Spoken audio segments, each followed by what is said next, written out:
entitled Making a Difference for Women and Families, the Joys and Challenges of Leadership.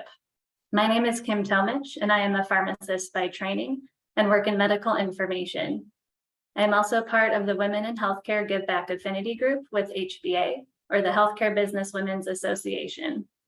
I have a few of our Midwest team members on the call with us today as well, along with Sandra Toussaint-Berger, who is the president and CEO of United Way of Greater Mercer County. To go into our agenda for the fireside chat, I'll start with a brief overview of the Women in Healthcare Give Back program, along with our partnership with Women Deliver. Then we will go into the fireside chat with Sandra, and then move into a question and answer session with some of the Midwest team members of the HBA. So I'll start with a brief overview of the Women in Healthcare Give Back. We are the winner of the highly regarded Global Innovation Award from the HBA. Our purpose is to develop bold and authentic women leaders using give back to our global communities and purpose-driven programming as a pathway to both growth and social impact. Our mission is for women in healthcare to give back together, grow together, and lift the world together. There is a link at the bottom of each slide that will bring you to our LinkedIn group if you would like more information. We are very excited to announce our 2022 Give Back program is in partnership with the global nonprofit Women Deliver. Women Deliver hosts the world's biggest conference on gender equality and are seen as a global advisor and thought leader in this space. They have a voice at the United Nations with many organizations spanning public and private sectors. Women Deliver leads a variety of programs to engage youth in making change in their countries, to elevate the Sustainable Development Goals, and to amplify overall global movement for gender equality.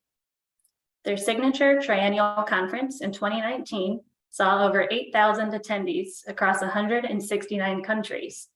This included decision makers from civil society, governments, the private sector, and international agencies, alongside advocates, activists, and journalists to identify solutions and drive change.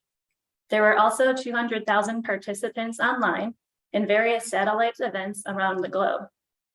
The images on this slide are from this event in 2019.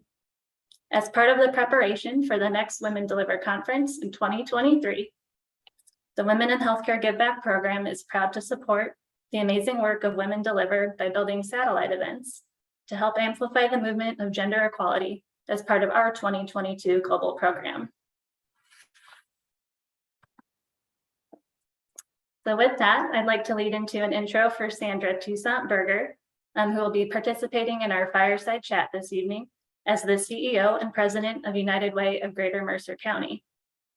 United Way of Greater Mercer County champions gender equality and supports women in the workplace. Sandra will also speak about her vision and share her unique professional journey. For United Way of Greater Mercer County, she provides executive leadership and vision to the organization. She has over 20 years experience in strategic partnership, business development, community relations, and marketing. She's held senior positions at local and national organizations, including Youth Communication Inc., Special Olympics, and 21st Century Foundation. Before coming to the nonprofit sector, Sandra was in insurance. She is a sought-after speaker on various topics, such as diversity, equity, and inclusion, community engagement, and finding your passion, particularly transitioning from the profit to nonprofit sector. She serves on the board of Center for Nonprofits and the WYCA of Princeton. She also serves on the Leadership Council for Foundation Academy and advisory board of Single Stop, which is a nonprofit dedicated to building pathways out of poverty by leveraging partnerships and technology. Sandra is very active with the Princeton Regional Chamber of Commerce and is a recipient of the Champion of Business Award. This award recognizes outstanding business leaders for growing their business and demonstrating good values of being a good corporate citizen. Sandra is originally from New York City and holds a master's in public administration from New York University's Robert F. Wagner Graduate School. She also has a BA from Hunter College. So with that introduction, I'd like to allow Sandra to introduce herself.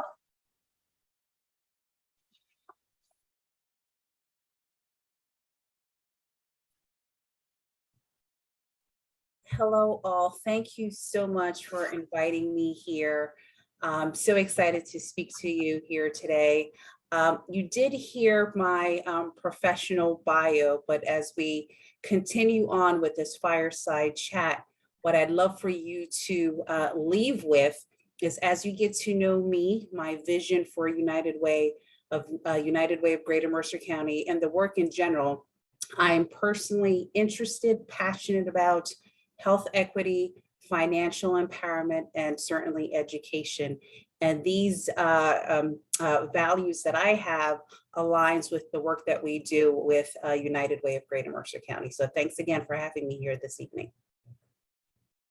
You're welcome. With that, we can get into the first question of our fireside chat. So as I mentioned in the introduction, HBA is partnering with Women Deliver for this global event. And as I mentioned, they do champion gender equality and the health and rights of girls and women. And for United Way of Greater Mercer County, I did know that they do focus on financial security, youth success, and access to health.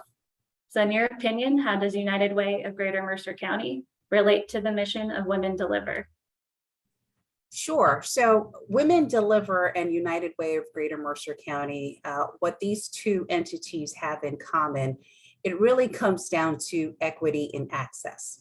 And so when you're looking at championing initiatives for girls, championing initiatives for women, and certainly for families, again, it boils down to health. It boils down to equity and access. And how does that show up, right? And so how does that show up in terms of community? How does that show up in terms of service?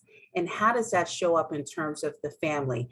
I always say when you have a strong family, you have a thriving community. So the work that we do, and similar to the work that you're doing, is certainly is really about empowering women, helping them to achieve success, and that translates into the family as well as the larger community. Great, thank you so much. Moving into our next question, we wanted to cover, how does being a women leader impact the family unit? It does. So it certainly does. Number one is the example that you're setting for the family unit. Being a woman leader, you juggle many hats, right? And so you always hear about work-life balance. I'm a big believer on work-life integration. And the challenge is, especially now when we're living under the pandemic lens and all the other challenges that we're experiencing in the environment, how does that show up in terms of affecting women, affecting families? And so there are certainly some challenges there. And I think organizations that are successful recognize that women leaders bring their whole selves into the workplace. There isn't a separation from, this is me from the 9 to 5, and this is me in the evening, right? And so it's integrated, especially now, again, with the pandemic, there's this hybrid model that we're in. We're working from home more now, access to technology, and we still want to be present for our family. We wear multiple roles within the family. So certainly that does impact the family. I could tell you years ago, and I'll never forget this, and this is a story I always pass on to other women, is that years ago, I remember I was coming back from maternity leave. I was at an event where I just heard a phenomenal woman leader, right? She was the head of a global corporate foundation, which will remain nameless. And there was a long line waiting to talk to her. So here's this woman, she's traveling to India, she's traveling to Africa, she's traveling to Europe, and she's talking about all the wonderful work that she's doing globally with her foundation and the company at large as part of their CSR. And then she's also talking about her family, her home life. And one of the things, as I was listening to this, I'm a new mom, I'm like ready to cry, have a breakdown. Like, how is this woman doing it all? So at the end of her presentation at the event, I was one of those individuals that waited a long lines. I waited on the long line to ask her a question. And I could tell you when I finally got up front and I asked her, how are you doing it all? And I was practically into tears. I was introducing myself at the time that I'm a new mom, first month back into work from maternity leave.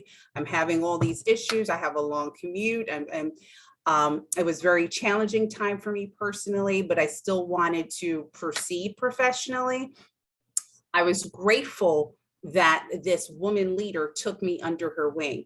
And what I mean by that is she took my information, we scheduled coffee and had a series of conversations. And one of the key advice that she gave me, it was that, women leaders, you can certainly have it all, but not at the same time. And she explained to me in terms of the importance of having a support system and having a winning team. Just like you want to have a winning team at the workplace, you certainly want to have a winning team outside of the workplace, right? And what does your support system look like? And that helps in terms of achieving success. That helps in terms of bolstering your women's leadership, right? Empowerment, confidence building, and so forth. And that's one thing I took away from that conversation. And that was how many years ago? And till this day, that's something that I try to exercise in my life each and every day, because there are some tough choices you have to make. As I mentioned earlier, I'm a mom to a middle schooler who's very active. And so there are times there I need to be at the lacrosse games, lacrosse practice. And there are times I need to miss that because I have to work late or go to an event or a networking event or so forth. And so it's just having that work-life integration that helps in terms of meeting some of the challenges of women leadership. Yeah, I don't think we would be able to make it through the day without having a strong support system. So appreciate your viewpoint on that. Moving into our next question we have for you. What are ways to advocate and improve gender equality in the workplace? That's actually a very good question. I would say first, there's two ways to answer that. So if you are job hunting, you're looking for a new opportunity, one of the things that you could do is look at the company or the organization position on having a diverse perspective, right? So companies that are successful not only talk about it, but they actually show it. And it's something that they work on. It's ongoing in terms of having diverse perspective. So in terms of promoting gender equality, if you're looking for a job opportunity, look at how many women leaders are there. Look at their strategies for promotion and for personal development and growth. Look at their communication and messaging. What does it look like on their website? What does it look like at their photos, their taglines? Who gets invited to the meetings? Who gets to speak up? Also, look at some of the outcomes, right? And so you have a lot of organizations and companies that have statements that are out there. They say they do one thing, as I mentioned earlier. Well, what does the outcome look like, right? So if you're starting a new opportunity, you certainly want to look for that. If you're in an existing company or an existing organization, I always say, look for champions, look for ambassadors, look for sponsors. And it could be something formal or informal. Looking at my career journey, I've had many champions, many supporters along the way, and some of them were actually more than some, a good number of them were informal. One of the key takeaways that I have learned through the years, that everybody comes to your life for a reason. They may not stay in your life, but they come to your life for a reason. So somebody might say something that sparks an idea. Somebody might say something that encourages you to move further, to take a class, to work on personal development, or somebody might come into your life and offer good advice or even make a connection for you, right? And so if you are an existing company, look for those informal individuals who can help advocate on your behalf. The other thing is, if you're in an existing organization, look for exposure. Look for opportunities where you can be seen. Look for opportunities where you can get your name out there. So oftentimes working cross teams, oftentimes volunteering for projects. certainly that helps in terms of improving gender equality in the workplace. And that also helps with bringing on and championing diverse perspective in the workplace. Great. Yeah, I think part of our HBA role and having this Midwest group of women as support systems that can really help us move forward in the workplace as well, with women supporting women in this organization. But a purpose of our Women in Healthcare Give Back group specifically is to develop bold, authentic women leaders. So if you wouldn't mind describing your career progression to current year president and CEO of United Way of Greater Mercer County and how you've evolved as a leader over time. Sure. So one of the things that I value when you are blessed or when you are successful is giving back, right? And giving back is something that was instilled in me from such a young age. And it has taken many shapes, forms, sizes, you name it, right? And so you look for opportunities to help individuals, right? So you're moving on ahead. So you want to look back and see who you can pull up with you on this journey. And that's something that I did when I was in the for-profit working within insurance companies, which is how I landed in the nonprofit world. Because while I was working for insurance companies in New York, I always volunteered on the side at nonprofit events or at non-for-profits with youth groups, serving as mentors and so forth. One of the things that I've learned quickly is that those are skills, right? And so for women, when we look at our CV or our professional bio, oftentimes we focus on what we do professionally, but things that we do on the side, volunteerism, the things that you do on the weekends, there are some skills, there are some benefits there. There are things that you're learning that you can also add to your CV or you can add to your bio, which I did. And what I quickly found was that these are transferable skills. And so when an opportunity came up, I moved over to the nonprofit sector. The key to, one of the keys to my success as a CEO is I had a champion who was a male. And I would have one-on-one meetings with him. And one of the things that he always asked was, so what are you interested in? What do you want to do in the next 5 years? And kind of get a sense of my personal goals, professional goals, my vision for myself. Where am I taking myself on this journey? One thing I learned is you always have to have an answer. And so when you're asked these questions, don't say, oh, I don't know. Oh, I'm trying to figure it out, right? We're all a work in progress. But I want to say, have an answer, right? I didn't have, truth be told, I didn't have, my specific goal was not to be CEO of United Way of Greater Mercer County. Opportunities lend itself, including champions and getting my name out there would increase exposure and visibility, where an opportunity fell into my lap. And so as women leaders, one of the things that I encourage is have like this vision, right? We have mission statements for companies. We have mission statements for nonprofit organization. So certainly you want to have a mission statement for yourself.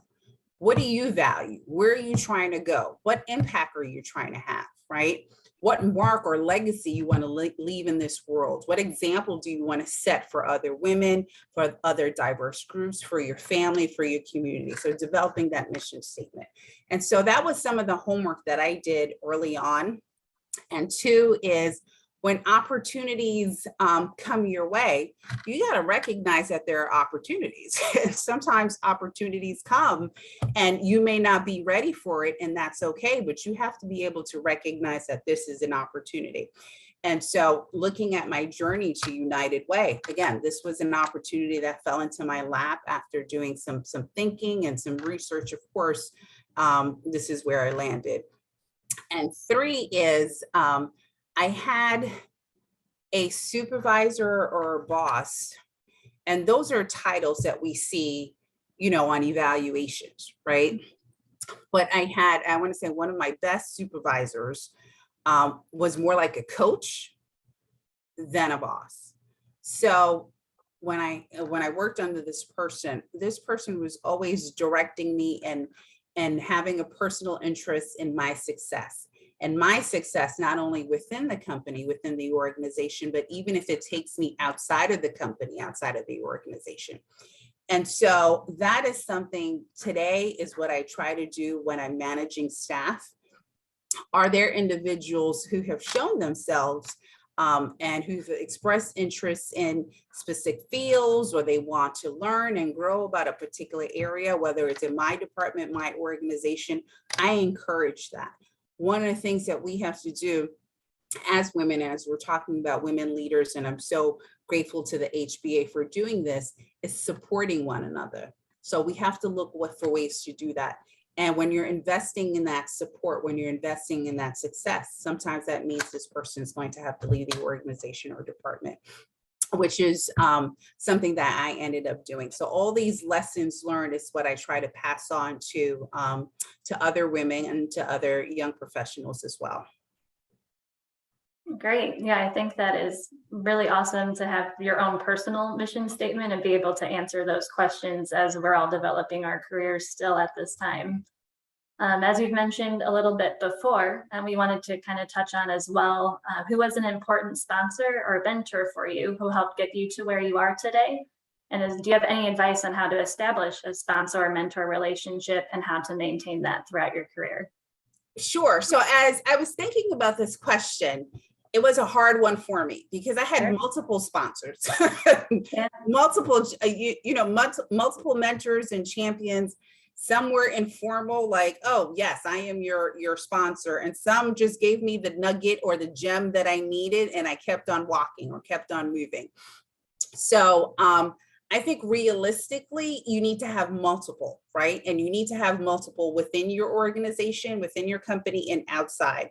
I mean, there were some folks that were not in my company and who was in my industry and even outside of my industry, just to get a fresh perspective, like, oh, I'm thinking about doing this. What do you think, right?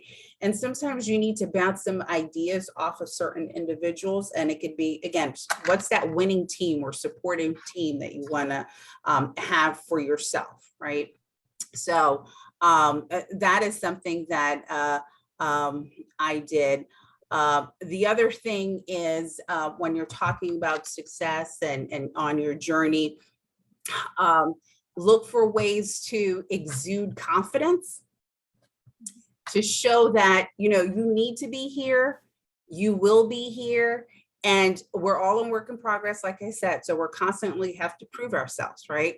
But exude that confidence. So I remember early in my 20s, I went to a meeting and I was sitting next to the president of the company at the time, who happened to be a woman leader. And I was so quiet. So for 2 hours, I didn't say a peep. And so I was taking notes. And honestly, the reason why I didn't say anything, because I felt intimidated, right? And so I was in my 20s. These are well-established individuals who are successful. They seem super smart and articulate. And, I didn't have that confidence. So what am I going to say? So she was so this woman leader is one of the individuals, when I say informal champion or sponsor. After the meeting, she pulled me aside and she said to me, "Why are you so quiet?" And I explained to her, and she said, "You know what? This is going to be the last meeting that you're so quiet." She said, "You are here. You've earned the right to be here. You need to say something. Even if it's something you have no idea what they're talking about, ask a question." And so she says, never stay quiet, because when you stay quiet, people ignore you. You're like the fly on the wall. They don't know you exist. You're not making yourself known. So this is my early 20s. Fast forward to where I am now. Every meeting that I'm in, literally every meeting that I'm in, I say something. I ask a question, I make a comment. I mean, certainly there are more meetings where I talk more than others, but I at least have to say something. And literally sometimes I'm sitting in meetings and I'm like, oh, I gotta say something. I gotta say something. I gotta think of something to say, because I just remember that advice. And that's something I'd like to pass on. Again, when you're talking about increase in women's leadership, right? So you want to have those opportunities where you increase your visibility, increase your personal skill sets, your strengths, and so forth, make yourself seen, have exposure, and get individuals who can serve as your champions, ambassadors, sponsors, or coaches, formally or informally. Great. Yeah, I think the part that really resonated the most with me is to have more than one mentor. It doesn't always just have to be one, whether it's formal or informal. So appreciate that as well. And that was my last question. So I'd like to open it up to the Midwest chapter if anyone has any questions about what Sandra said or anything has resonated with you.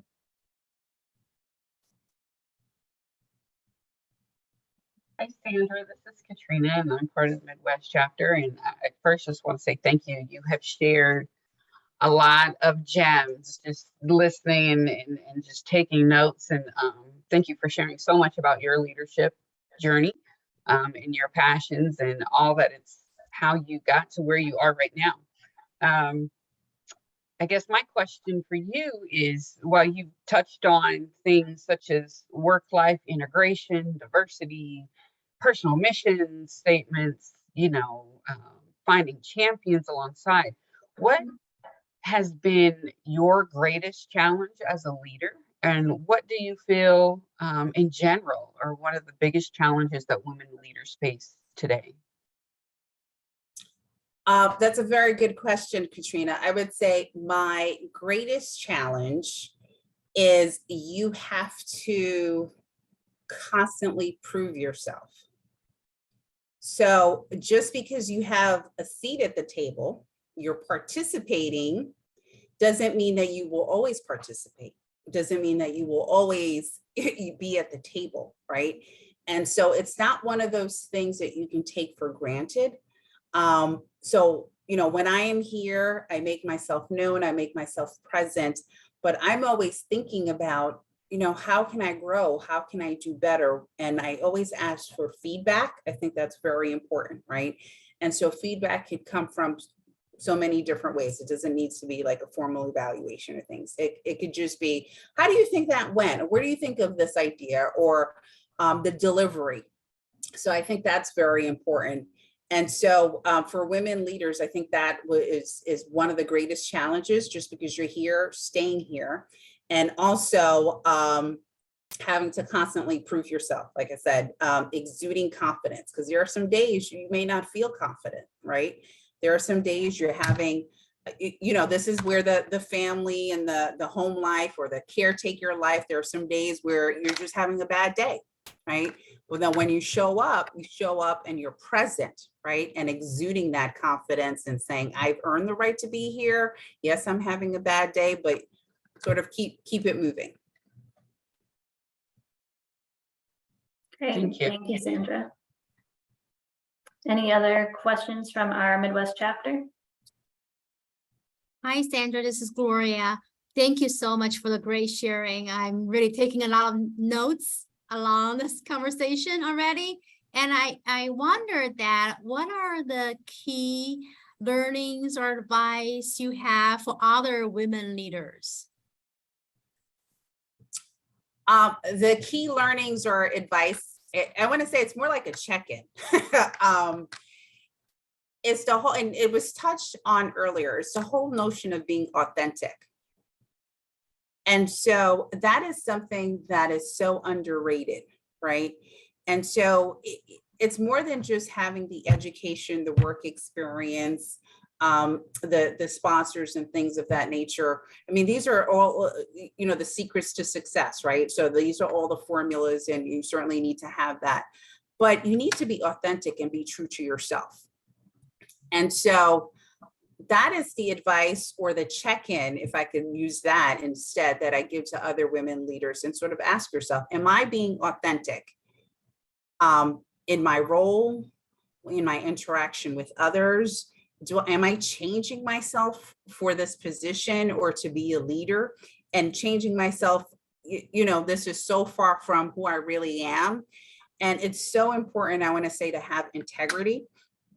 I remember years ago when I started to be on this journey, on this path of leadership, right? And so I was talking to somebody and they said, oh, the more you go up the leadership ladder,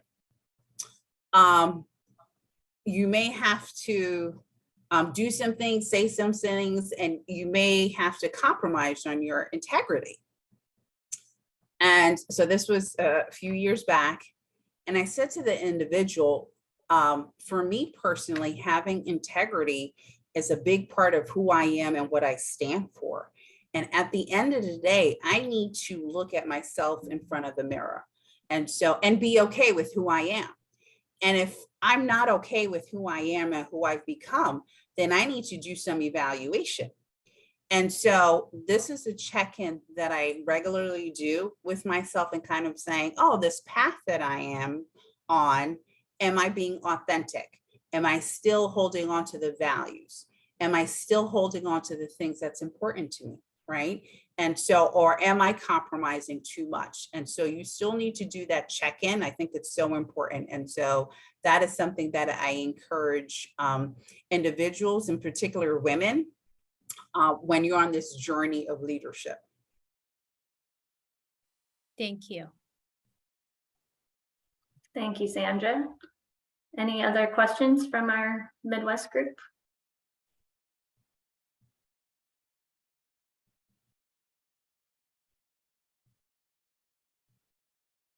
I actually have another question if it's okay. Sure. Yes, it's okay. I like questions. I like to make, this is a fireside chat. We got to make it interactive.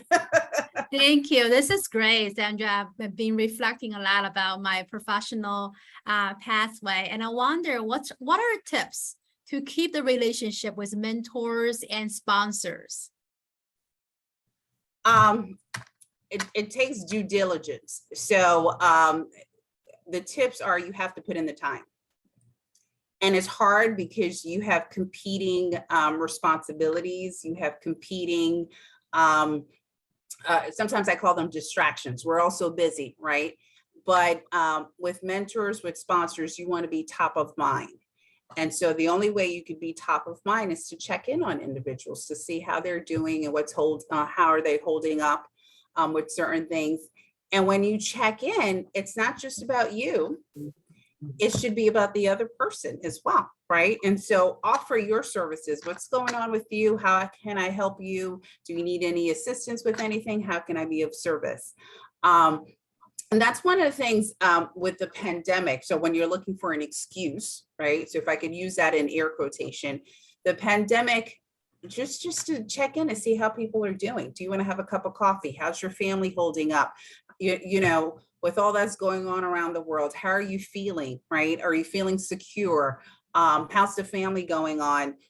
And things of that nature. So I think one of the things with me, my mentors, whether it's formal and informal, we did not only discuss work matters, but work matters also turned into personal matters. And what I mean by personal matters is that we discussed everything that made me who I am. Right. So there wasn't a separation. Oh, this is me during the daytime. We can only talk about me during the daytime. We can't talk about my interests, my goals in the evenings, or what I do for fun. Right. We can't do that. And so I want to say, take the time for whatever mentor you have or whatever coach that you have to not only check in with them, but when you have accomplished wonderful things, let them know your success. One of the things I like to do is if I'm featured in an article or somebody says some nice feedback things about me, I'll forward that off and say, look what somebody said, right? And I'm able to do this is because of your support, right?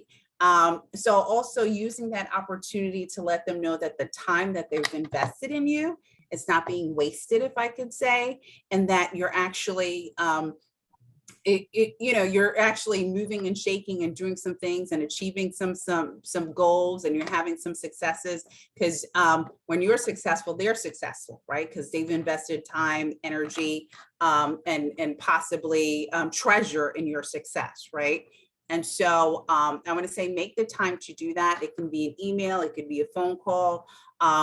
I'm old school. I like to do personal note cards. I think emails are great, but when you take the time to do note cards, it sends a different kind of message. So I do that as well with my champions, with my mentors, coaches, again, formal or informal. Awesome. Thank you. All right, thank you, Sandra. Appreciate all of your wonderful insight throughout this discussion. I wanted to make sure we pulled up some of our ways to connect after this as well. So on the left, we have a couple different QR codes for HBA members to join this affinity group that I'm a part of. But if you are also not a member, we do encourage you to follow our LinkedIn page as well. I did provide some contact information for Sandra as well. So her email is there along with the United Way website. And those QR codes go to her personal LinkedIn page along with the United Way LinkedIn page as well if you'd like to connect with them. But again, Sandra, thank you so much for this wonderful discussion and all of the insight you provided. We really appreciate your time today. Well, thank you so much again for having me, and in parting words, again, just always think about, it comes down to equity and access. How can we increase it? How can we bring more visibility to it? And how can we help others along the way, right? And so we're here, we're trying to be on this leadership journey. Are there others that we can pull on to this leadership journey? And so the more that we are able to do this, I appreciate the opportunity to share my story. But the more we're able to do this, the more we can empower more women to do more in terms of service, to do more in terms of leadership, right? And so we can have more seats at the table, and not just seats, but active participation, and we can run our own meetings at the table. Perfect. Thank you for those last words. And I'd like to thank anyone who is participating in part of the satellite events. Thank you for tuning into our fireside chat as well. Thank you. This is great. Have a great night. Thank you.